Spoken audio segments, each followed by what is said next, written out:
Semana passada o Senhor ministrou-nos sobre sabedoria. E nós, se queremos ser sábios, temos que perceber que as nossas crianças têm que ser cuidadas por nós. Têm que ser ensinadas por nós, porque a escola serve para trazer conhecimento. Em casa, nós damos educação e ensinamos princípios. Se estivermos à espera que a escola ensine princípios, as nossas crianças vão se perder. Porque a escola não ensina princípios bíblicos, a escola ensina princípios do mundo, ensina coisas que são importantes, tudo o que tem a ver com ciência, com esse conhecimento é importante. Agora, quando a escola começa a querer ocupar o lugar das famílias, estamos mal. E a culpa disso é da Igreja, porque se foi, deixou que isso acontecesse. A Igreja achou, muitas igrejas acharam que não era importante ensinar as crianças e que as crianças só vinham para a Igreja para estar com os pais. E depois o que acontece é que não há princípios fundamentados nelas e elas crescem a ouvir que se pode matar, que se pode roubar, que se pode fazer isso tudo, porque na escola assim lhes ensinam. E é muito, muito complicado. Amém? Podemos abrir as nossas Bíblias no livro de Tiago. Tiago, no capítulo 4, o verso 7. Eu acredito que muitos de nós, a grande maioria, conhece esta passagem. Tiago 4, verso 7. Diz lá assim: sujeitai-vos, há versões que dizem submetei-vos, sujeitai-vos, pois, a Deus. Resisti ao diabo e ele fugirá de vós. Senhor Espírito Santo, nós entregamos este tempo de ministração nas tuas mãos. Nós confiamos em ti, não confiamos em mais ninguém para nos ministrar, Senhor. Confiamos que nos vens trazer palavra, que nos vens trazer ensino, que vens falar aos nossos corações e, acima de tudo, que vens tocar em cada um de nós, trazendo-nos vida, trazendo-nos restauração, trazendo-nos cura, nos ajudando a ficar mais próximo de quem tu és, nos ajudando a ficar mais perto da estatura do varão perfeito, que é o Senhor Jesus. Abre os nossos corações, Senhor, abre os nossos ouvidos para ouvirmos o que tu tens para nós. É o que eu oro no nome de Santo Jesus e para a glória do Deus Todo-Poderoso. Amém e amém. Esta passagem é uma passagem muito conhecida e acredito que muitos de nós, ao lermos esta passagem, podemos entender estas duas instruções de Deus como instruções importantes, instruções fundamentais. Mas se calhar muitos de nós entendemos que estas instruções são duas instruções distintas. São duas instruções que são independentes uma da outra. Sujeitar a Deus, por um lado, e por outro lado, resistir ao diabo, e ele, o diabo, fugirá de nós. Uma coisa que é importante nós retermos, que a Bíblia nos diz, o apóstolo Paulo nos diz isso em Romanos, é que tudo quanto está escrito na Bíblia, para nosso ensino tudo quanto está escrito na Bíblia é porque é importante para nós. A Bíblia não é um romance histórico, embora tenha contexto histórico, em que o escritor ganha à página ou à linha, então foi fazendo para ganhar dinheiro. Não. Tudo o que está na Bíblia é porque Deus tem um propósito para nós. Tudo o que está na Bíblia é porque é importante. O que pode não ser importante para mim hoje vai ser amanhã, quando eu tiver esse entendimento do Espírito Santo e tiver essa revelação. Então, se Deus nos está aqui a dizer que nós devemos sujeitar-nos a Ele e resistirmos ao diabo e Ele fugirá de nós, é porque é importante, é porque nós sabemos que podemos fazer com que Ele fuja de nós. Não somos nós que temos que fugir do diabo. Amém? Da mesma forma que a Bíblia nos ensina que nós não corremos atrás das bênçãos, são as bênçãos que vêm atrás de nós, nós corremos atrás do Senhor da bênção, amém? Que é o Deus Todo-Poderoso. A Bíblia também nos ensina que nós não fugimos do diabo. O diabo fugirá de nós se nós cumprirmos alguns princípios que o Senhor nos ensina.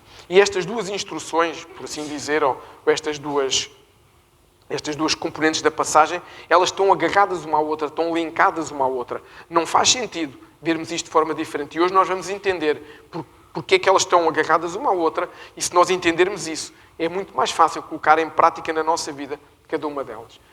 Começamos logo pelas questões mais importantes. O que é sujeitar a Deus? Eu acho que todos nós conseguimos perceber o que é isso. Sujeitar a Deus quer dizer obedecer a Deus. Estar debaixo da sujeição de Deus, debaixo dos princípios de Deus, debaixo da palavra de Deus. Sujeitar não é difícil. E resistir, todos nós sabemos também o que é resistir. Resistir é o que é nós fazer oposição, colocarmos contra algo.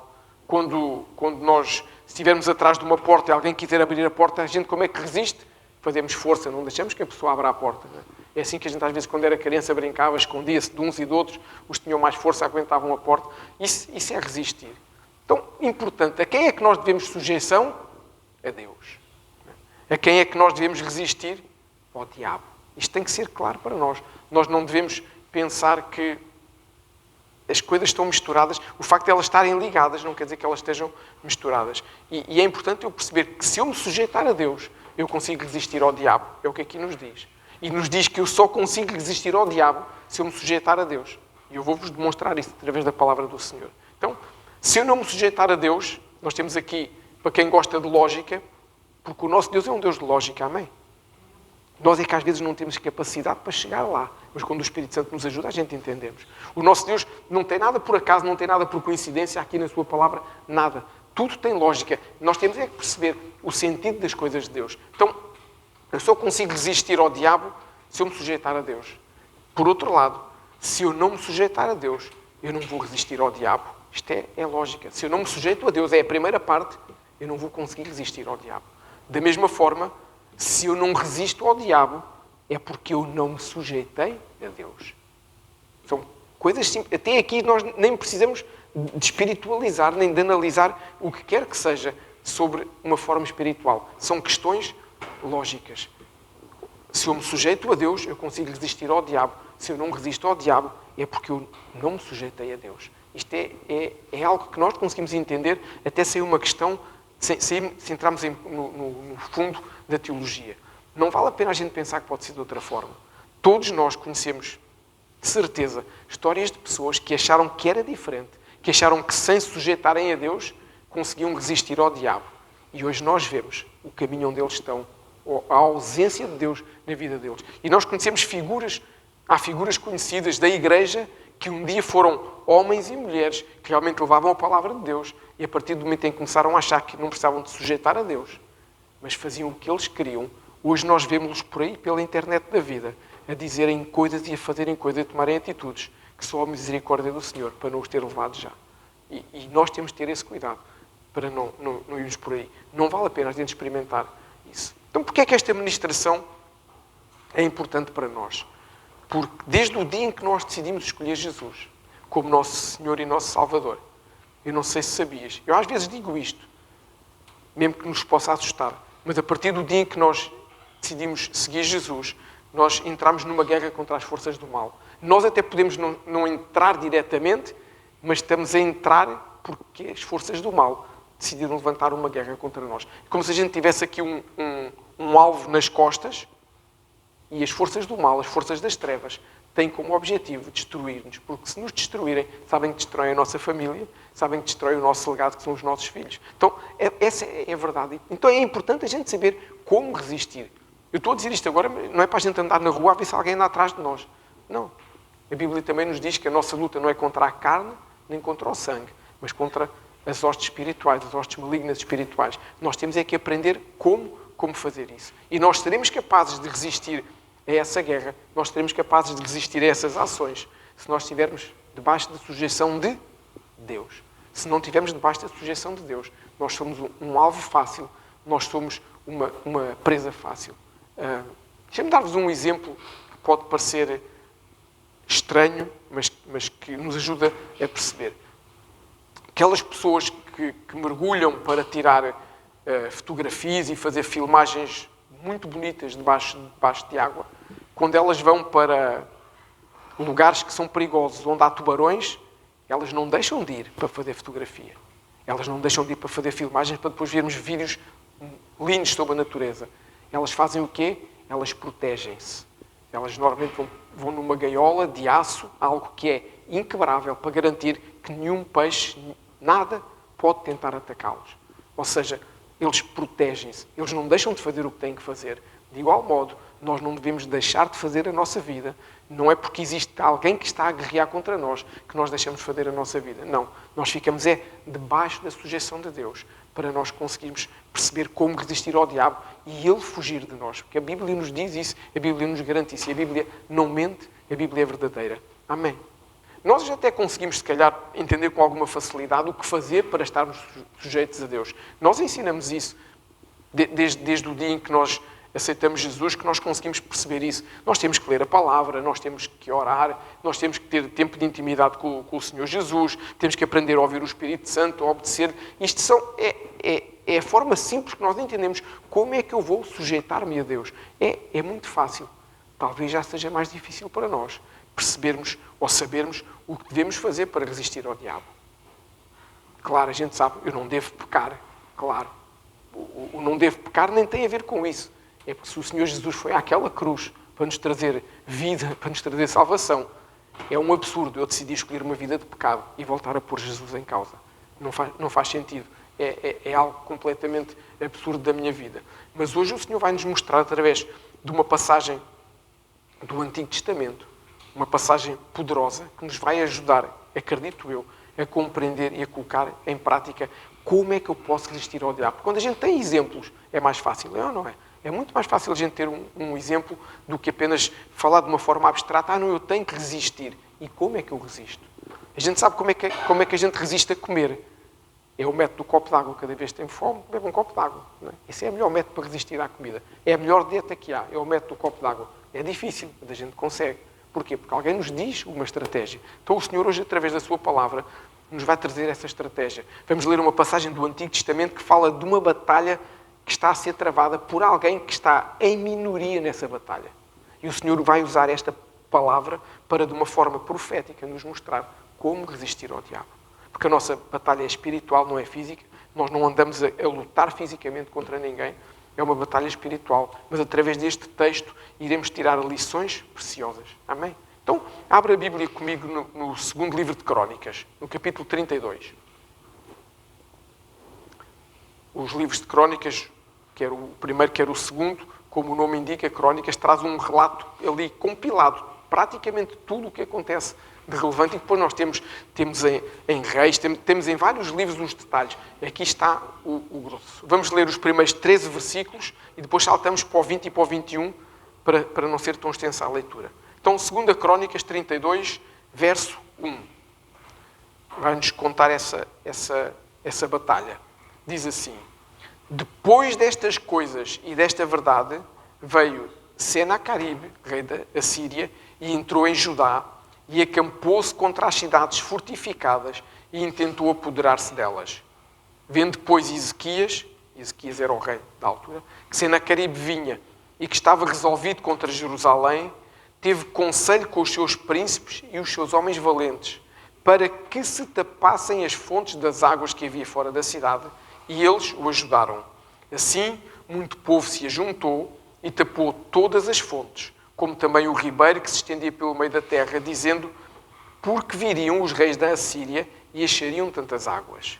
E ele se animou, o Ezequias, edificou todo o muro quebrado até às torres, e levantou o outro muro por fora, e fortificou a Milo na cidade de Davi, e fez armas e escudos em abundância. Verso 6. E pôs capitães de guerra sobre o povo, e reuniu-os na praça da porta da cidade, e falou-lhes ao coração, dizendo: esforçai-vos e tende bom ânimo, não temais, nem vos espanteis por causa do rei da Assíria, nem por causa de toda a multidão que está com ele, porque há um maior connosco do que com ele. Com ele está o braço de carne, mas connosco o Senhor nosso Deus para nos ajudar e para guerrear por nós. E o povo descansou nas palavras de Ezequias, rei de Judá. Depois disto, Senaqueribe, rei da Assíria, enviou os seus servos a Jerusalém. Ele, porém, estava diante de Laquis com todas as suas forças, a Ezequias, rei de Judá, e a todo o Judá que estava em Jerusalém, dizendo: assim diz Senaqueribe, rei da Assíria: em que confiai vós para vos deixardes sitiar em Jerusalém? Porventura não vos incite Ezequias para morrerdes à fome e à sede, dizendo: o Senhor nosso Deus nos livrará das mãos do rei da Assíria? Não é Ezequias o mesmo que tirou os seus altos e os seus altares e falou a Judá e a Jerusalém, dizendo: diante de um único altar vos prostrareis e sobre ele queimareis incenso. Verso 13. Não sabeis vós o que eu e meus pais, isto é Senaqueribe a falar, fizemos a todos os povos da terra? Porventura puderam de qualquer maneira os deuses das nações daquelas terras livrar o seu país da minha mão? Agora vamos para o verso 20. Porém, o rei Ezequias e o profeta Isaías, filho de Amós, oraram contra isso e clamaram ao céu. Verso 21. Então o Senhor enviou um anjo que destruiu a todos os homens valentes e os líderes e os capitães no arraial do rei da Assíria. E envergonhado voltou à sua terra. E entrando na casa de seu Deus, alguns dos seus próprios filhos o mataram ali à espada. Amém. O que é que nós podemos observar nesta passagem? Que uma batalha estava prestes a ser travada.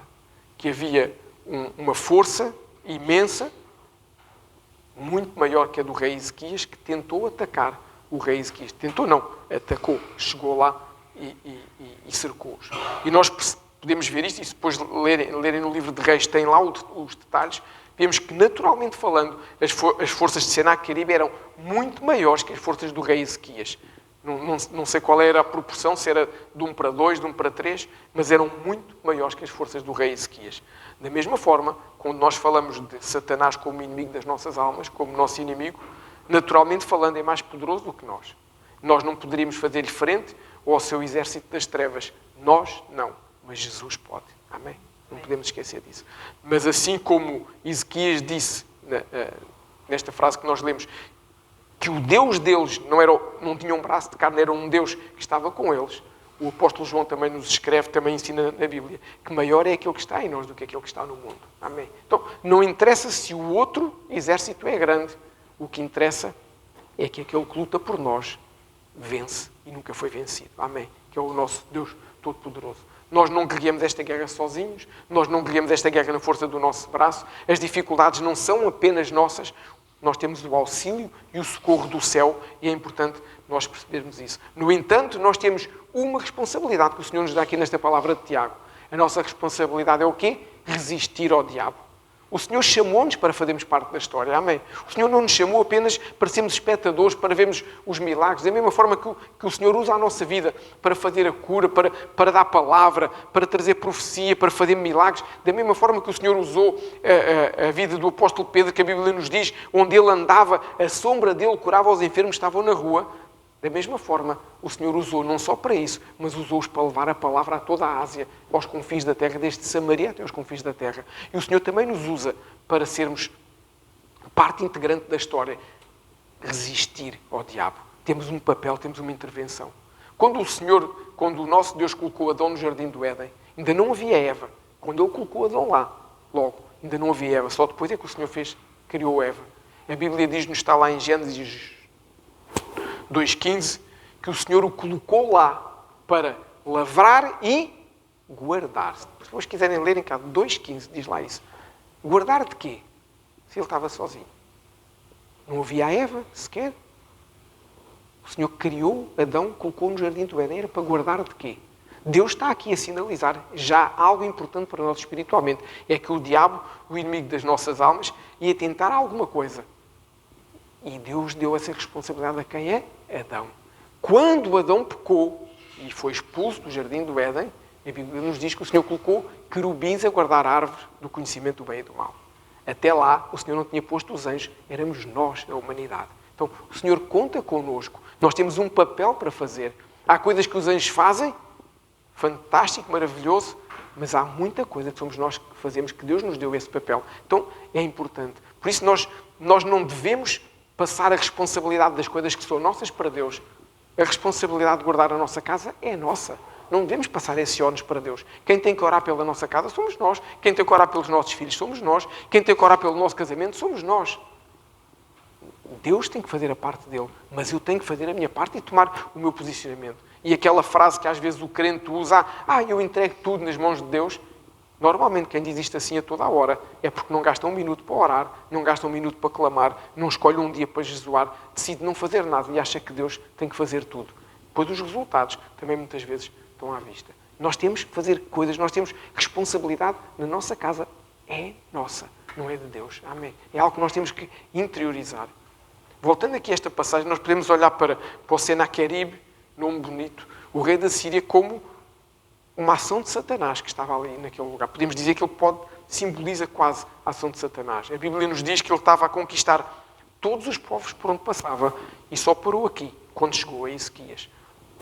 Dizem até alguns estudiosos que se ele não tem perdido esta batalha com Ezequias, ele provavelmente tinha construído o primeiro império da altura. Mas como ele falhou, a seguir, anos mais tarde, veio o império da Babilónia, que também foi aumentando e foi crescendo. Se nós pararmos para pensar, todos estes impérios simbolizam o quê? O mundo. Nenhum destes impérios simboliza o reino de Deus. Seja a Assíria, seja a Babilónia, os Medo-Persas, os gregos, o Império Romano, que está simbolizado naquela estátua de Daniel, que nós já falámos sobre isso e devemos falar nisso com mais detalhe. Nenhum desses impérios tem Deus no negócio, por assim dizer.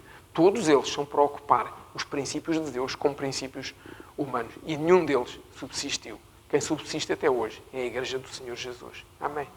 Muito importante nós não esquecermos disto. Então nós percebemos nesta passagem a forma como ele tenta logo intimidar o povo quando chega ali. Ele manda gente para contar, nós fizemos isto, nós ocupámos aqueles, nós matámos aqui, nós fizemos ali, falando das vitórias. Para quê? Para intimidar o povo. É assim que o diabo funciona muitas vezes connosco também hoje em dia. Com meias verdades, com mentiras, para nos tentar intimidar, para nos trazer medo, para gerar dúvida no nosso coração, para nós pensarmos, mas será que é mesmo assim? Será que Deus consegue? Será que Deus não consegue? Deixa-me dizer-te uma coisa, não devemos dar ouvidos ao diabo quando ele nos tenta intimidar, quando ele tenta lançar uma dúvida. Uma coisa que é importante nós termos essa certeza, porque a Bíblia nos ensina isso. O diabo não consegue nem ler os nossos pensamentos, nem colocar pensamentos em nós. Amém? Então é uma coisa que tem que ser clara. O que o diabo consegue fazer e as suas hostes são o quê? São soprar coisas ao nosso ouvido. Ele sopra, a gente ouve. Se eu for a passar aí ao pé de algum de vocês e alguém disser uma coisa, eu deste ouvido tenho alguma dificuldade. Mas disto eu vou ouvir bem. Eu vou ouvir o que estão a dizer. E depois a decisão é minha, se vou ou se não vou. O diabo não tem essa capacidade de entrar na minha mente e dizer, faz isto. Não. Ele pode é soprar. E se a minha alma estiver tão desequilibrada, tão abatida, tão cansada, eu posso dar ouvido àquilo que eu estou a ouvir. E aí eu faço aquilo que não devo. É assim que ele funciona. Com estas meias verdades, com a mentira, com o medo. Mas o rei Ezequias, e nós percebemos que o rei Ezequias foi um rei que derrubou altares, para que houvesse altares ao único Deus. É um rei que era sábio. E quando ele percebeu isso, começou logo a trazer o quê? Ânimo ao seu povo, trazendo fé ao seu povo, dizendo, não, Deus é connosco, não interessa o que eles fazem, Deus é connosco. Que é isso que a Igreja faz. A Igreja, como a Bíblia nos diz, traz-nos à memória aquilo que nos dá esperança. Lembra-nos que no dia mau foi Deus que esteve connosco. Lembra-nos que não há ninguém maior que o nosso Deus, para nós não nos deixarmos ir abaixo. Mas ele ainda foi mais sábio, porque ele percebeu que a outra multidão que acompanhava o Senaqueribe era tão grande, que se ele saísse do castelo e fosse lutar contra eles, ele perdia. Porque era desproporcional mesmo. Então ele decidiu fazer o quê? Ele decidiu retirar-se para o castelo e ficarem lá protegidos. Ele decidiu que ia guardar ali o seu povo dentro da fortaleza. Claro, o rei Senaqueribe, com experiência de guerras, veio preparado para fazer o quê? Um cerco. Era o que se fazia naquela altura.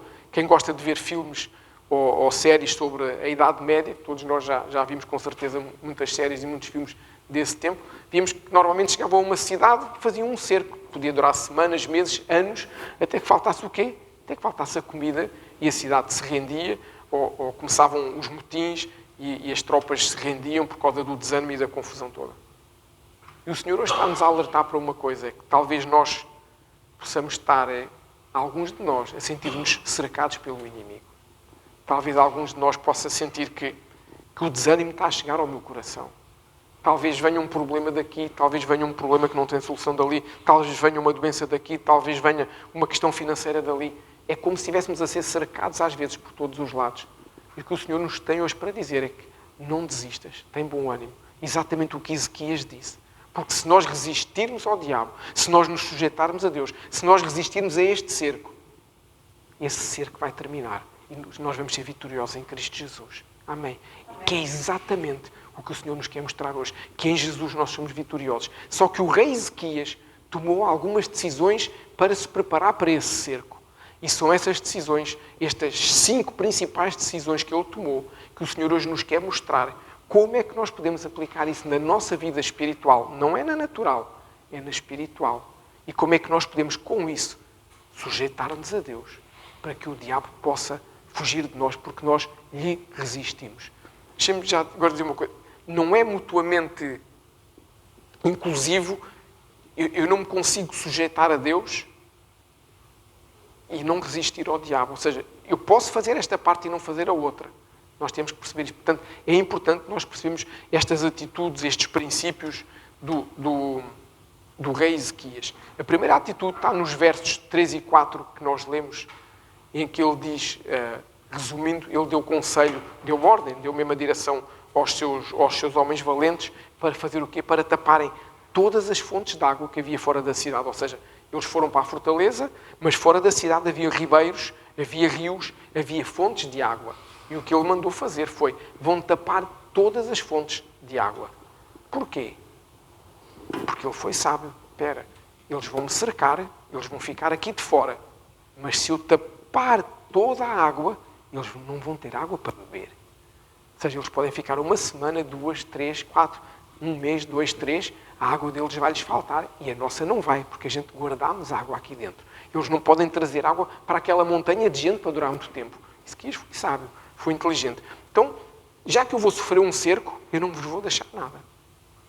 Nada que vos possa trazer alimento. Então, qual é esta atitude para nós?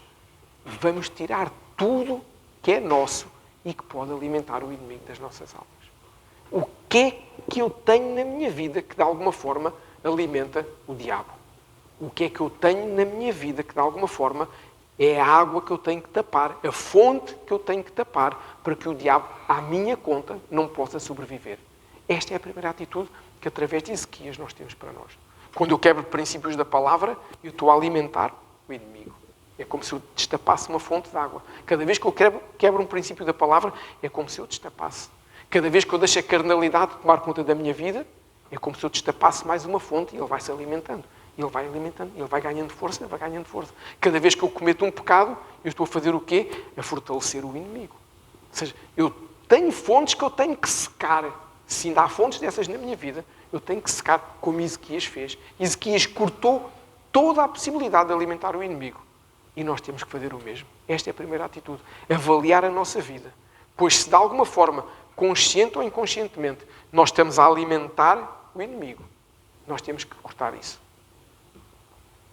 Ou seja, nós temos que avaliar a nossa vida e perceber o que é que há em nós que a gente pode até hoje não pararmos para pensar que não é certo, mas temos que ver se aos olhos da palavra de Deus se há alguma coisa na minha vida que não é certa e isso está a alimentar o diabo. Porque se isso está a alimentar o diabo, eu tenho que cortar. Ou então não vale a pena, porque eu não vou resistir ao diabo. Amém? Há aqui um princípio, logo, uma premissa que é importante para nós. Eu quero resistir ao diabo, eu tenho que fazer coisas com toda a certeza. Não basta dizer, nha. Não é assim. Isso é quando a gente era criança. Isto é meu. Não. Hoje a gente tem que tomar atitudes, temos que tomar posicionamentos. Então, o primeiro posicionamento de Senaqueribe foi secar, eliminar o que podia ser alimento do diabo. E é esse primeiro princípio que nós temos que tomar para a nossa vida também. Amém? Segunda atitude, ou segundo princípio. Nós vimos o que estava no versículo 3 e 4. Temos no verso 5. No verso 5, a Bíblia nos diz que o rei Ezequias restaurou o muro que estava quebrado. Claro que é sábio. Se eu tenho uma fortaleza, vou-me esconder lá. Pensas tu agora assim, né? Então, se o muro tivesse quebrado, eu ia me esconder como? Eles passavam pelo muro. É óbvio. Mas a gente, às vezes, temos o muro quebrado à nossa frente e achamos que o muro está bem, que está bonito, que até é uma obra de arte do Salvador Dalí ou do Picasso e a gente não lhe toca. E nós temos que perceber como Isaías fez isso. Nós temos, por exemplo, se nós quisermos ir ao livro de Jó, no livro de Jó, nós conseguimos perceber que o Senhor coloca... É o próprio diabo que diz que o Senhor colocou um muro ao redor de Jó para o proteger. Então nós sabemos que o Senhor coloca um muro ao nosso redor para nos proteger. E o Senhor já nos ministrou sobre isso há algum tempo. E da mesma forma que Isaías restaurou o muro que estava quebrado, se o nosso muro não estiver quebrado, se o nosso muro não estiver destruído, o diabo não pode passar para nos atingir. Isto é uma coisa que a Bíblia nos ensina.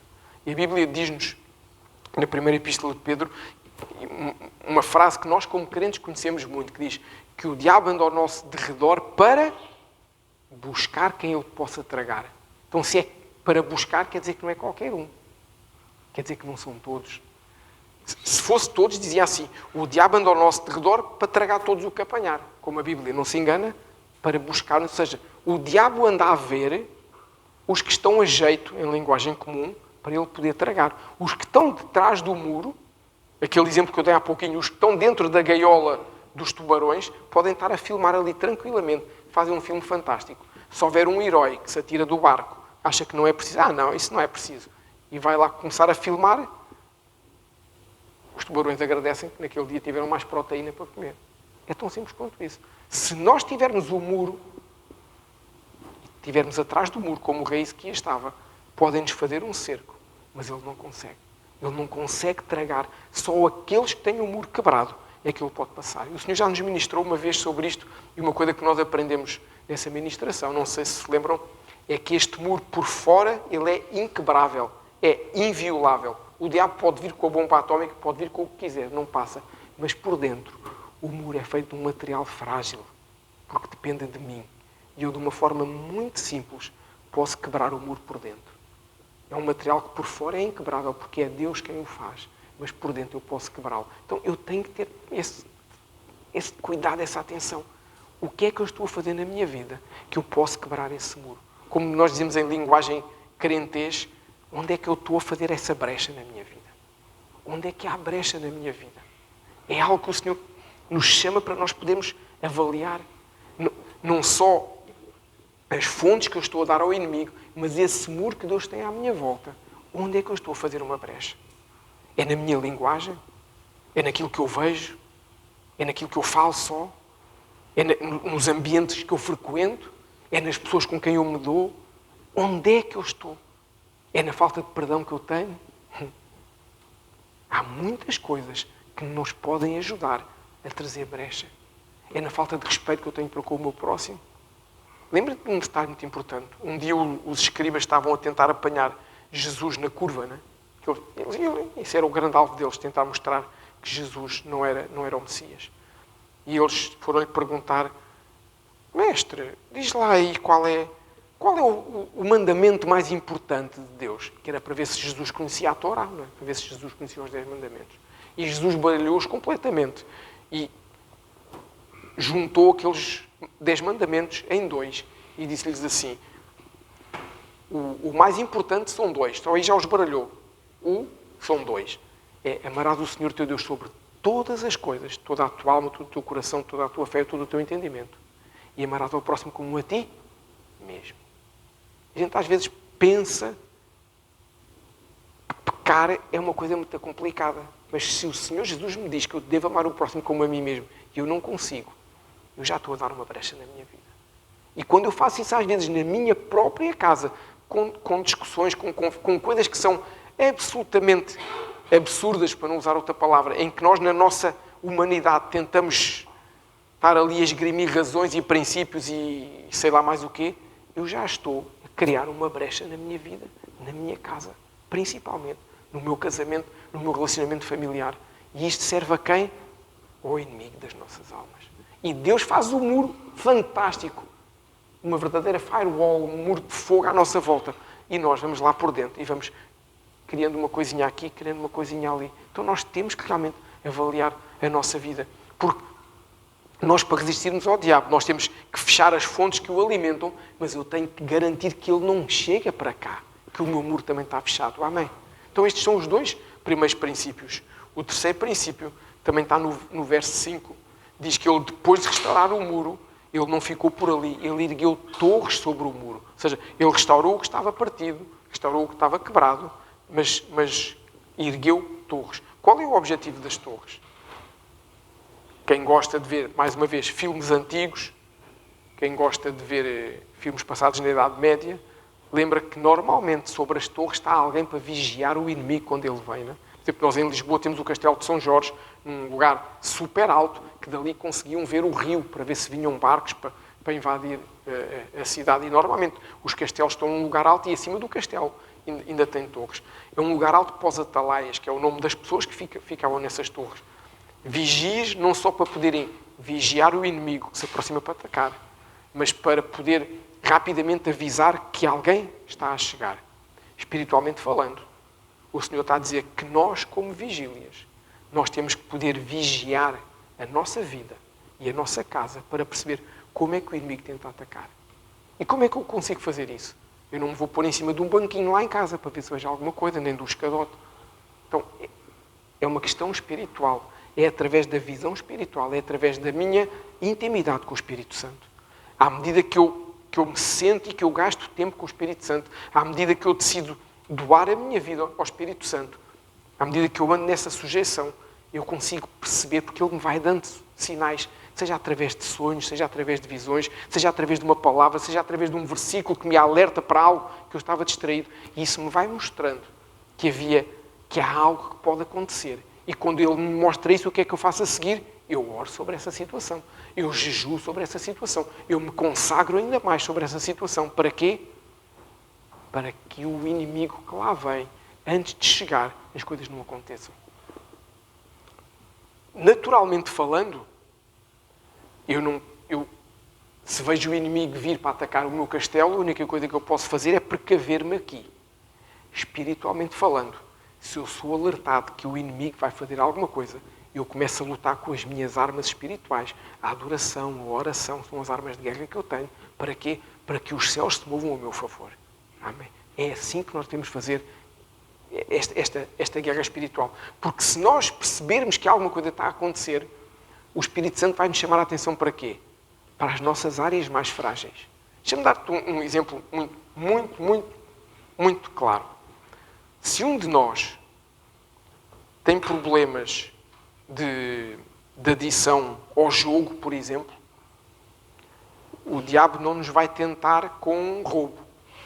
O diabo vai nos tentar com coisas onde sabe que a gente facilmente vai cair.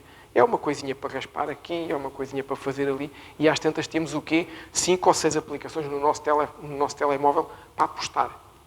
Se o diabo sabe que a minha área frágil é o álcool, o diabo não me vai tentar com o jogo, porque sabe que eu não vou lá. Nem com o roubo. Vai tentar o quê? Vai-me tentar convencer que eu controlo e que eu bebo o que eu quiser hoje, que amanhã já não bebo. E que eu faço o que eu quiser hoje, que amanhã já não faço. Por outro lado, se a minha área frágil for o roubo, ou seja, cada vez que eu vou ali, tenho que dar este exemplo, se cada vez que eu vou ali ao Pingo Doce eu não consigo ver a maçã e tenho que pegar a maçã e meter no bolso e trazer a maçã sem pagar, ele não me vai tentar, nem com o álcool, nem com o jogo. O diabo sabe qual é a minha área frágil, sabe qual é a área onde eu sou mais sensível e mais suscetível de ser apanhado. Então, quando eu oro, o Senhor me mostra, através do seu Espírito Santo, que está a vir algum ataque nessa área sobre a minha vida. E eu posso fazer o quê? Eu posso me consagrar mais, eu posso orar mais, pedindo exatamente esse entendimento e até pedindo ajuda ao Senhor, para que esta minha área mais frágil possa se tornar uma área mais forte. Todos nós temos áreas onde somos mais fortes e áreas onde somos mais fracos. Por isso é que uma das grandes vantagens da igreja é que naquilo onde eu sou fraco, a minha irmã é forte e ajuda-me. Naquilo onde ela é fraca, eu sou forte e ajudo-a. Este é um dos grandes objetivos da igreja. Nós fortalecermos uns aos outros. Nós ficarmos firmes e fortes na rocha que é Jesus. Deixa-me dar-te um testemunho meu. De uma vez que o Senhor me avisou para uma coisa que, mesmo sem percebermos o que foi, eu tenho a certeza que a oração que nós começámos nessa altura começou a trazer algo. Há 18 anos atrás, pouquinho antes do verão, eu tive um sonho. E eu não sou daquelas pessoas que têm sonhos proféticos. Não sou. Quando eu tenho, é garantido que há qualquer coisa ali. Há pessoas que têm sonhos todas as semanas e que Deus fala com elas. Comigo não. Mas quando acontece, realmente é. Eu tive um sonho em que estava com o João, meu filho mais velho, na praia. E ele desaparecia num buraco. Um buraco. Era engolido. E era o pânico, a gente à procura, o João, perdemos o João. E de repente, numa onda, o João apareceu. Assim, pela onda. São e salvo. Claro, há aqui qualquer coisa espiritual. Isto não é um sonho que a gente tem porque andou a ver o Perdidos ou o naufrágio do Titanic. Não é por aí. Há aqui qualquer coisa espiritual, com toda a certeza. E nós começámos a orar sobre isso. Fomos orando sobre isso. E a verdade é que em junho desse ano, o João foi diagnosticado com um câncer no cérebro. Portanto, o buraco que se abateu sobre nós, onde ele desapareceu. E tive que fazer uma cirurgia a correr, internado num sábado, na segunda-feira fez a cirurgia, teve 3 dias em coma induzido e depois um processo de radioterapia. Quem nos acompanha sabe como isso aconteceu. A verdade é que ele está vivo hoje. O Senhor o trouxe de volta. Mas, à medida que nós entramos nessa batalha, nós percebemos o alerta que Deus nos deu. E desde essa altura que nós e um conjunto de pessoas começou em oração para que alguma coisa se percebesse o que estava ali a passar. Isto para vos dizer o quê? Nós impedimos que acontecesse o que aconteceu ao João? Não. Mas eu tenho a certeza que nós estávamos preparados para cada detalhe, e foram meses complicados, para cada detalhe que foi acontecendo, nós estávamos fortalecidos no nosso espírito, fortalecidos na nossa alma, e mais, quando o Senhor depois, para aqueles que não sabem, ele fez 30 dias de radioterapia e depois esperava o ano ou ano e meio de quimioterapia. E o Senhor nos deu uma palavra poderosa nessa altura, que é: o João não vai fazer a quimioterapia, porque não é o tratamento que o vai salvar, é a fé dos pais. E debaixo dessa palavra difícil de gerir, o sonho começou a fazer sentido e a gente a perceber: é Deus que está no negócio. Portanto, nós não podemos deixar de ser sensíveis àquilo que o Espírito Santo fala connosco. Por isso Ezequias criou a torre, para ver mais além do que aqueles que estão cá mais abaixo veem. Quando nós mergulhamos nas águas do Espírito, quando nós nos rendemos ao Espírito Santo, nós conseguimos ver mais além e nos preparamos melhor para as coisas que não conseguimos ainda ver hoje, mas que sabemos que alguma coisa mais vai acontecer. Amém? Então nós já vimos 3 princípios, não é? O primeiro princípio foi o tapar as fontes, aquilo que na nossa vida pode servir de alimento ao inimigo das nossas almas. O segundo princípio, seguindo o que Isaías fez, não é? Que tapou a água. O segundo princípio, Ezequias reconstruiu o muro, portanto nós temos que ver se há alguma brecha na nossa vida, avaliarmos isso e analisarmos. E o terceiro princípio, que ele criou, levantou essas torres altas, e nós temos que ter esse relacionamento estreito com o Espírito Santo para perceber o que está a passar. O quarto princípio, que também está aqui no verso 5, diz que depois disso tudo, ou seja, vê bem a sabedoria que Deus trouxe a Ezequias. Ele tapou, reconstruiu o muro, fez as torres, mas mesmo assim a Bíblia nos diz que ele fez armas e escudos em abundância. Isto quer dizer que ele não confiava no que tinha feito? Não. Quer dizer que ele se precaveu ainda mais. Ou seja, eles podem ter água, eles podem rebentar o muro, a gente pode não os ver. Então eu vou ter armas aqui para me defender. Se eles entrarem cá de alguma forma, eu vou ter escudos para me defender e armas para defender. Ou seja, ele sabe que restaurou o muro, ficou bem guardado. Mas, caso a guerra aconteça, eu vou ter armas. Mais uma vez, nós não estamos a falar de armas físicas aqui para nós. Nós estamos a falar de armas espirituais. A Bíblia nos diz, no livro de Efésio, para nós nos fortalecermos de toda a armadura espiritual do Senhor. Não é a minha armadura espiritual, é a armadura espiritual do Senhor. Para quê? Para não cairmos nas ciladas do inimigo.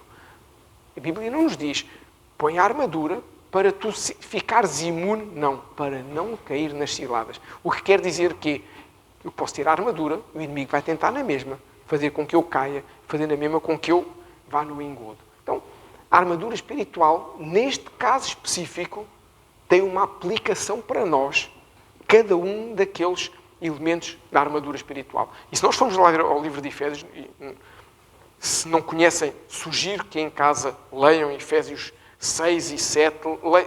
Se quiserem ler o livro todo, fantástico. Qual é a primeira armadura, a primeira peça da armadura? Porquê é que no livro de Efésios se fala da armadura? Fala-se com uma referência ao que era a forma como o soldado romano se colocava, se ataviava na altura.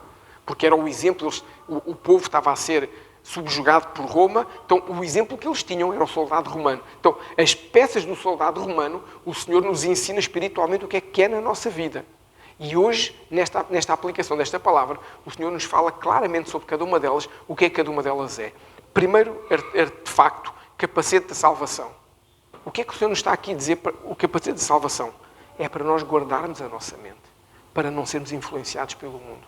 A Bíblia nos diz, se eu quero experimentar a boa, agradável e a perfeita vontade de Deus, eu tenho que me transformar pela renovação da minha mente.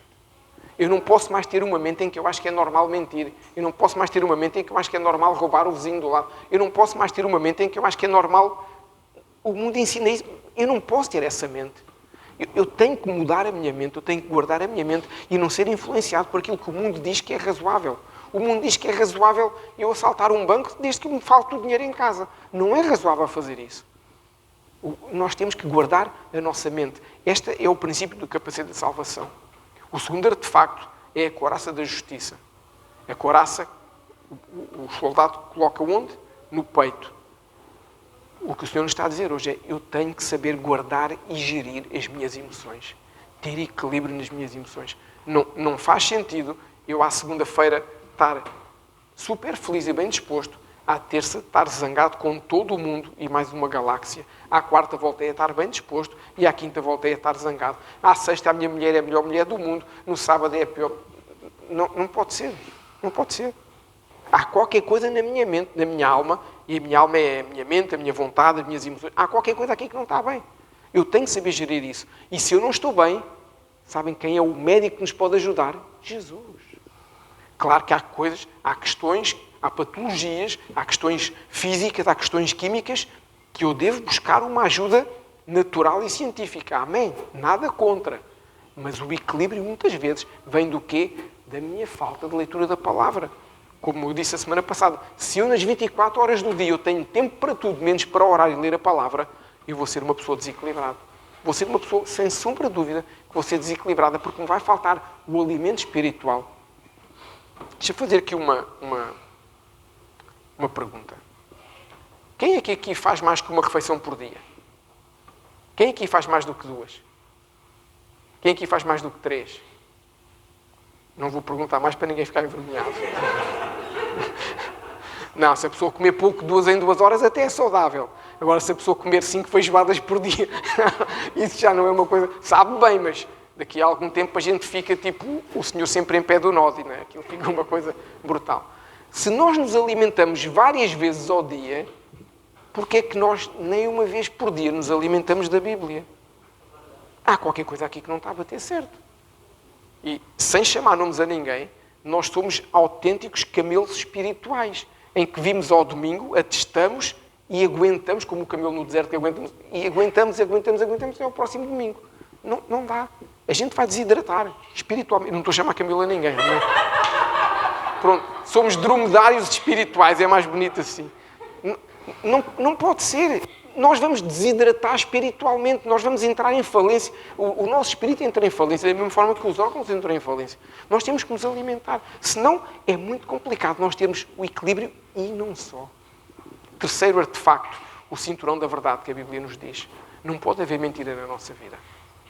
Não pode haver mentira na nossa vida. Eu sei que a gente às vezes achamos que é mais fácil. Não pode. Não pode, que a Bíblia nos diz que o pai da mentira é o diabo. O meu pai é Deus. O meu irmão mais velho é Jesus. Eu não posso fazer isso. Por muito que me dou às vezes, por muito que me seja difícil assumir algo que eu fiz que não é bonito, é verdade.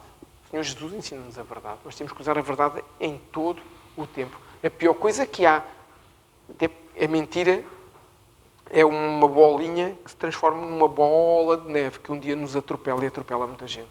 Nós não podemos fazer isso. Então, e isto é algo que faz o quê?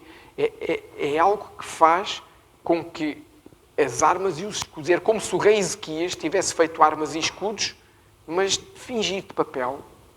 Parece que tem ali muita coisa, mas na realidade aquilo não serve de nada. Então, quarto artefacto, a espada do Espírito. Nós sabemos quando o Senhor fala-nos da espada do Espírito, fala-nos da sua palavra. Nós temos que saber manusear a palavra. Não é atacar ninguém, pegar na Bíblia e dar na cabeça de alguém. Não é isso. Mas manusear a palavra. Como é que Jesus, quando Jesus foi levado ao deserto pelo Espírito Santo, Jesus foi tentado? 3 vezes é relatado. Foi tentado mais, mas 3 vezes é relatado a forma como o diabo o tentou atacar. O que é que Jesus fez em todos eles? Usou a palavra. Nem só de pão viverá o homem, mas da palavra de Deus. Não tentarás o Senhor teu Deus. Ele usou a palavra, apenas a palavra. E o que é que aconteceu ao diabo? Não tenho hipótese aqui. Nós temos que saber manusear a palavra. Quando alguém nos diz uma coisa, se nós a soubermos, em primeiro lugar, manusear para nós. Que é para termos calma, ouvirmos, respeitar. Nós temos que saber manusear a palavra de Deus. Como é que eu sei manusear alguma coisa que eu não leio? Não sei. Quem aqui tem carta de condução? Tivemos que estudar o código para fazer o exame, não foi? Coisa linda e maravilhosa, não foi? Mas teve que ser, não foi? Se não chegávamos àquele exame, e só por sorte. Mesmo assim, só por sorte é que a gente passa, que aquilo tem lá cada armadilha. Mas se nós estudarmos o código, a gente chega lá e não sabe. Então, se eu não estudo a palavra de Deus, quando eu tenho o exame diariamente aí fora, eu não estou minimamente preparado para esse exame. E o que acontece é o quê? O inimigo vem contra mim e eu não consigo lutar contra ele. Lutar através da palavra de Deus. E por último, o último artefacto são as sandálias do Evangelho da Paz. O Senhor nos está aqui a dizer neste exemplo. É para eu saber escolher os lugares por onde eu ando. Eu tenho que saber escolher onde é que eu ando. Eu sei que nós poderíamos ter um local de trabalho que não é santo. Se algum de nós está num local de trabalho que não é santo, estaremos quase todos. As empresas, infelizmente, muitas delas não têm esses princípios. A minha responsabilidade é santificar esse lugar. Com a minha palavra, com o meu exemplo, com o meu comportamento, com as minhas orações. A Bíblia nos exorta a orarmos em todo o tempo. Eu consigo orar enquanto trabalho. É uma questão de querer. A gente consegue orar para dentro, a gente consegue orar em línguas para dentro, a gente consegue abençoar aquele lugar. Eu sou das pessoas que mais cedo chega no meu local de trabalho. Por volta das 7h20, normalmente já lá estou. A sala está vazia, eu já entro lá a declarar que aquela sala pertence a Jesus. Mesmo que haja ali gente que eu nem sei que é a vida deles, mas eu declaro isso. Nós temos que fazer isso, temos que tomar posse do lugar onde nós trabalhamos. As pessoas são más, são macumbeiras, são não sei o quê, não interessa. São homens e mulheres que um dia podem aceitar Jesus como nós aceitamos. Isso é que é importante. Não interessa o mal que elas fazem hoje, interessa o bem que podem vir a fazer. E nós temos que crer nisso. E estas armas são para nós podermos usar em primeiro lugar para nós. Amém? Então nós já vimos 4 princípios. As armas, não é? O muro, o fazer a torre, e o tapar aquilo, impedir que o inimigo se alimente por nós. Agora temos uma quinta atitude, ou quinto princípio, que está lá no verso 20. Eu vou ler o verso 20 para nós. Diz assim, deixa-me abrir aqui. Porém, o rei Ezequias e o profeta Isaías, filho de Amós, oraram contra isso e clamaram ao céu. Então, a ordem destes princípios não quer dizer que um seja mais importante que o outro. Amém? São os princípios, são os exemplos que Ezequias foi tomar. Orar com fé. Esta atitude ou este princípio tem um detalhe muito importante.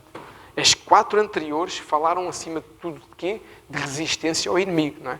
Não alimentar o inimigo, ter um muro para o inimigo não chegar, fazer uma torre para ver o inimigo, arranjar armas e escudos para lutar contra o inimigo. Mas esta última não tem a ver com resistência. Esta última tem a ver com sujeição a Deus. Se as outras 4 tinham a ver como é que eu resisto para que o inimigo fuja, esta última, propositadamente, nos fala da oração, nos fala da sujeição a Deus. Só ora quem se sujeita a Deus. Eu vou dizer uma coisa que pode chocar quem quiser, mas quem não ora pode dizer o que quiser. Quem não ora não se sujeita a Deus na realidade. Quem não ora decidiu escolher que a sua vida é feita das suas decisões na força do seu braço. E decidiu não ouvir a voz de Deus, decidiu não aprender na palavra de Deus. Quem não ora, continua convencido que vive como quer e lhe apetece e que as coisas lhe vão correr bem. Isto é claro, isto é batata. Só ora quem se sujeita a Deus. Porque a gente, quando ora, às vezes ouvimos coisas que não gostamos. É ou não é? Às vezes o Espírito Santo chega ao pé de nós, começa assim a apertar com carinho. O Espírito Santo é carinhoso, não é? Começa-nos assim a apertar a orelha com carinho e diz, então e aquilo que... E a gente, pois foi, não consegui. Então e aquele princípio que... E aperta a orelha do outro lado e a gente diz, pois, tens razão, Senhor. E com carinho e com amor o Espírito Santo nos vai exortando a mudar aquilo que em nós não está certo. E isso é importante nós percebermos. Por isso é que alguns, se calhar, não gostam de orar, porque têm medo daquilo que o Espírito Santo pode dizer. Agora, o rei Ezequias, depois de preparar tudo, ele podia ter confiado nele. Podia ou não podia? Ele fez tudo. Eliminou as fontes, fez um muro fortíssimo, inabalável, as torres para ver o inimigo aproximar e tinha armas para toda a gente. Ele podia ter ficado ali sentado a ver televisão. Não havia televisão naquela altura. Podia ter ficado sentado ali. Mas não. Ele orou. Porquê? Porque ele sabia que ele fez o que era possível, mas o impossível Deus é que podia fazer. Claro que ele era sábio. Ele sabia. Eles são muitos. Eles estão lá fora a cercar-me. Eu posso ficar aqui, mas a gente também não vai aguentar a vida toda. A gente aguenta 6 meses, 1 ano, 10. A gente não aguenta. Ele sabia que precisava de Deus. E o que o Senhor nos quer mostrar hoje é que nós podemos e devemos fazer tudo, aqueles 4 pontos, para resistirmos, para que o diabo possa fugir de nós. Mas não podemos deixar de forma nenhuma, deixar de orar com fé. Não podemos de forma nenhuma pedir que o Senhor venha lutar essa batalha connosco. Senaqueribe tinha um exército brutal, muito maior. Mas Ezequias sabia que tinha um Deus poderoso que o iria defender. Independentemente das circunstâncias. Deus era com ele. E nós sabemos que temos um Jesus poderoso que luta por nós. Amém.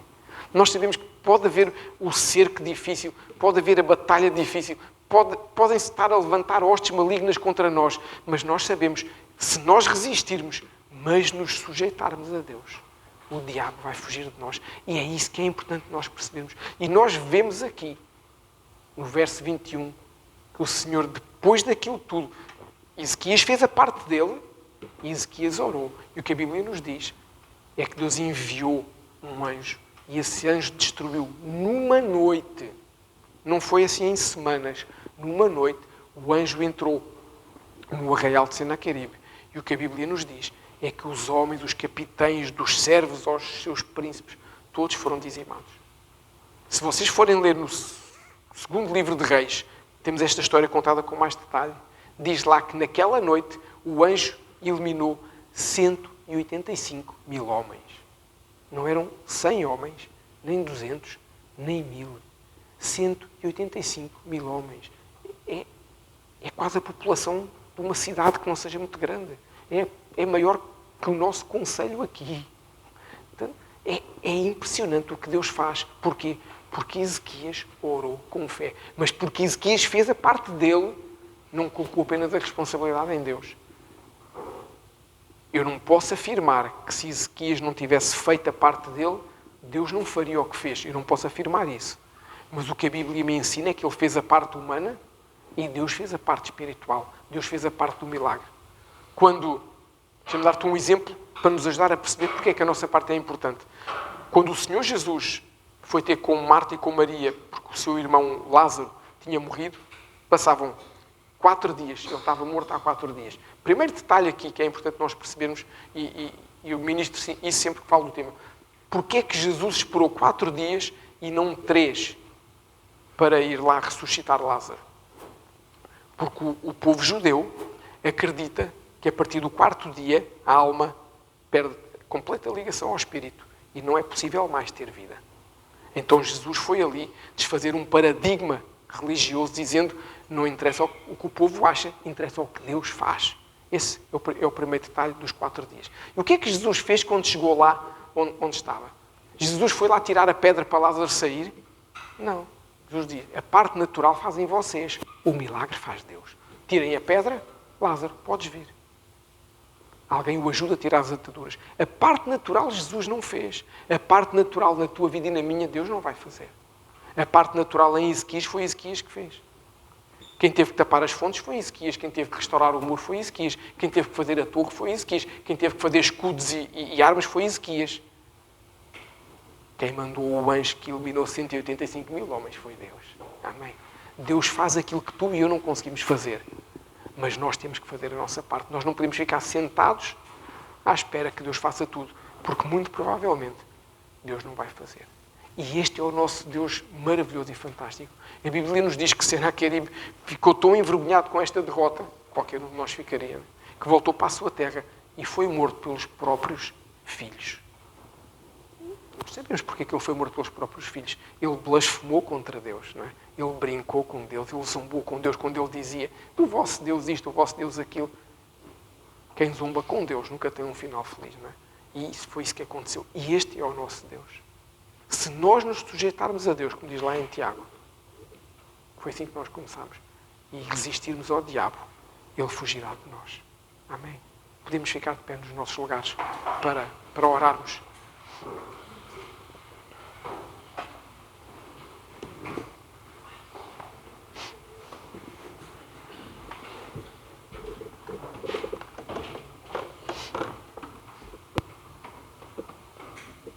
A Bíblia ensina-nos, através desta passagem, que houve pontos que eles fizeram, naturalmente falando, e que houve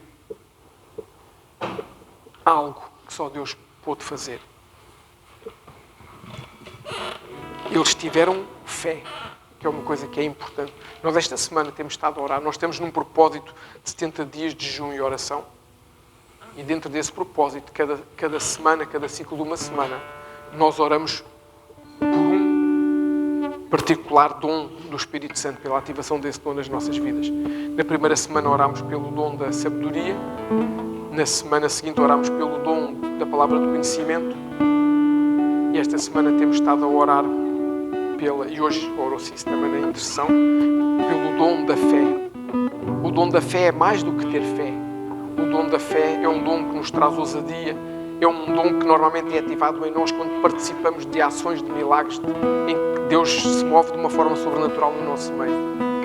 E este exemplo que nós temos de Ezequias é um exemplo de uma fé que ultrapassa o limite do razoável, porque ele podia ter ficado confiante que tinha feito tudo bem, mas ele sabia que sozinho ele não ia conseguir. Precisava de um toque sobrenatural de Deus. E é isso que nós temos que aprender nas nossas vidas. Nós até podemos ser capazes de fazer tudo bem. Nós até podemos ler a palavra. Nós podemos orar. Nós podemos ser cheios do Espírito Santo. Nós podemos fechar as fontes que alimentam o inimigo. Podemos avaliar a nossa vida e ver se temos uma brecha e pedir perdão, arrepender-nos e avançarmos. Podemos ter essa intimidade com o Senhor e estarmos precavidos para o que pode acontecer. Mas não podemos mesmo assim esquecer. Precisamos do toque do Senhor na nossa vida. Podemos fechar os nossos olhos para nós orarmos. Meu Deus, Tu és um Deus poderoso. Tu és um Deus que nós não conseguimos comparar o que Tu podes fazer com nada que nós possamos já ter feito ou possamos vir a fazer. Mas o que nós sabemos, Senhor, é que nós só conseguimos tapar essas fontes que podemos alimentar o inimigo se Tu nos ajudares, Senhor. A nossa dependência de Ti é completa. Nós só poderemos, Senhor, reconstruir o muro se Tu nos mostrares e nos ajudares onde é que nós temos que reconstruir esse muro. Senhor, nós só podemos ter intimidade contigo e ouvir a Tua voz se Tu nos encheres da Tua presença e vivificares o nosso espírito. Senhor, meu Deus, nós só podemos colocar estes artefactos da Tua armadura espiritual se Tu nos des essa direção, se Tu nos ajudares a guardar a nossa mente, a guardar as nossas emoções, a sermos homens e mulheres verdadeiros, a sermos homens e mulheres que usam a Tua palavra e que se guardam com ela também, Deus. Senhor, e nós, depois disso tudo, precisamos que Tu possas tocar nas nossas vidas. Senhor Espírito Santo, nós hoje Te dizemos que és bem-vindo na nossa vida. Nós hoje Te dizemos que és bem-vindo na nossa casa. Nós hoje Te dizemos que és bem-vindo no nosso casamento. Precisamos que venhas gerir a nossa vida. Precisamos que essa parceria seja real.